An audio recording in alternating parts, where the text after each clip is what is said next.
Hello everyone, and welcome back to Old Dad's Modeling Mess. In today's video, we're going to add the last few little parts, and then we are going to start the chipping process. Yes, tons of fun. But that's why she's named Hedgerow Honey. She's been through the hedgerows, so she's going to have lots of chips on her. So, off camera, I went ahead and I already added most of the tools and stuff like that. The light covers, the little sight covers that, just trying to get a little bit of a head start, get ahead of the game some. But mainly, this is going to be chipping. And lots of chipping. Although, as you'll see here in a second, I did try something new. On the screens back there in the back, on the engine cover, I tried using the, the Vallejo gunmetal on the screens. I painted the entire screens with the gunmetal, and then I did the panel lines and stuff like that. I just wanted to see how it would work and how it would look. I'm not quite sure how that worked, if I like it that much. We'll put it that way. I think there's better ways that it can be done now after I've tried it, just to see. I think maybe if I actually used chipping fluid, it would have looked a lot better. I don't know. I mean, this is easily, those vents there, those can be dry brushed to made look good and stuff like that. But I was just trying something new. But when I do the chipping on this is all done by brush. Well, sponge and brush. So there is that. Now, there are a lot of different ways to add the chipping details to models. You can use sponges, you can use chipping fluid, hairspray. I think those are really the chipping fluid and hairspray are the two most favorite ones. Then there's the sponge method. The sponge method is okay for me. I'm not a huge fan of it, but I'm one of those control freaks. I want to be able to make sure I get the chip where I want it, the size I want it. I want it to look the way I want it to look. And with using the sponge method, I don't get that. Not as good as I do with just a plain brush. So for me, that's what I try to do, and I do 90% of my models that way. Actually, I'm not gonna lie, probably more like 95% of my models are chipped with a brush. Now I do start off with the sponge here, and I was trying to be all fancy, make it look like I knew what I was doing and stuff, and I got the first layer down, and it didn't come out bad, but I just, as I was going there, I'd get going and I'd see some, and I don't like that. So the good thing though is, for me, when I paint my models, I always have extra of whatever the color is that I'm painting it, the base color.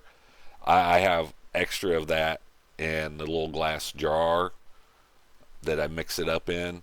But I do that on purpose, because this way here, when I do start the chipping process, or if I have a boo-boo or something like that, I can easily fix it. I also, when I do my washes, when I do my washes, uh, I I'll lighten it up, and then I can continue diluting it down, lightening it up, however you want to say it. That's how I do that stuff there. It's for me, it's really good, and I really like that. As you can see, I've already got the base color on there, and I've done a little bit of the grimy stuff over by the running gear. But I start off here with the sponge, and I'll start chipping and stuff like that. I will leave a link because I posted a video yesterday or the day before on how I do it with a brush. I don't go into really super good details, or I shouldn't say super good details. I don't do I don't add the rust effects or the weathering. It's just to get a basic idea of how I put down the lighter color and then the darker color inside to get that effect for the chipping. I'll post a link to that here in the video. Should be somewhere top, bottom, sideways, upside down somewhere. But anyway, here's some relaxing music while I do my base chipping. Hope you like.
Now that I'm almost done with the sponge, it's brush time.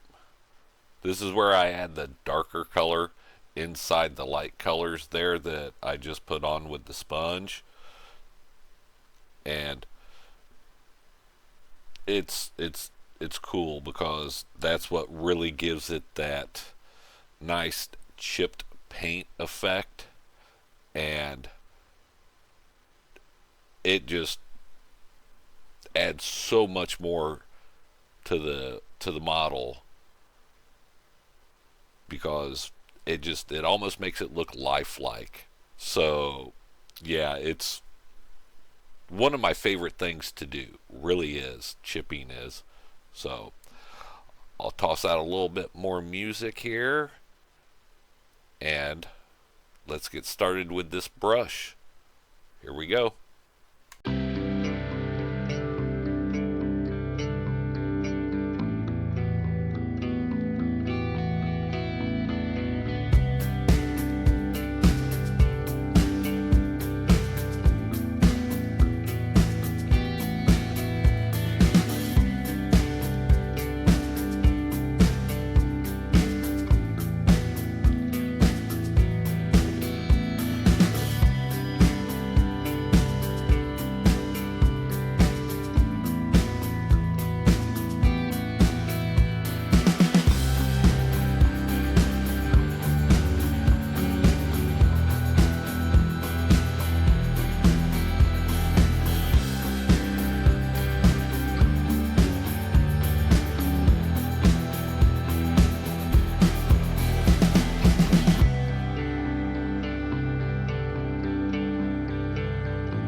again, I'm almost done with the brushwork, and as it is, just the way that it looks right now, I think it came out great.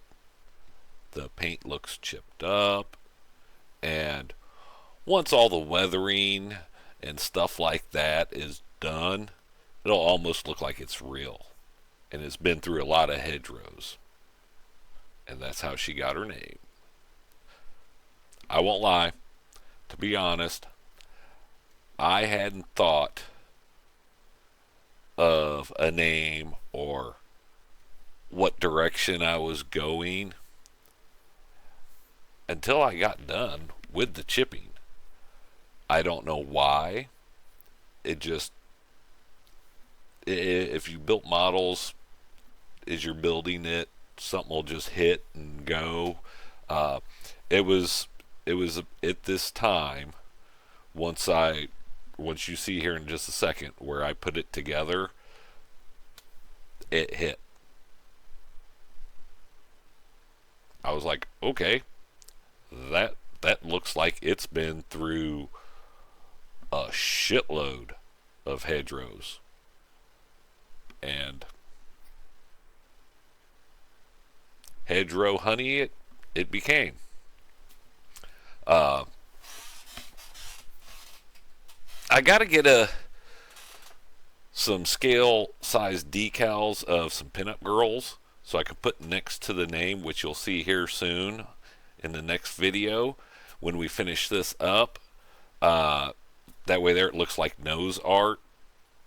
I mean, why not, right? Now that that's all done, check this out. And as always, thank you for watching. If you like this type of content, drop a like, comment below. If you're not already subscribed, consider subscribing to the channel. Trust me, I need that extra push so I can waste lots of money when the boss isn't around. I mean, if she can't tell me no, I win, right? We all win. You guys have a good one. Till the next video. Bye.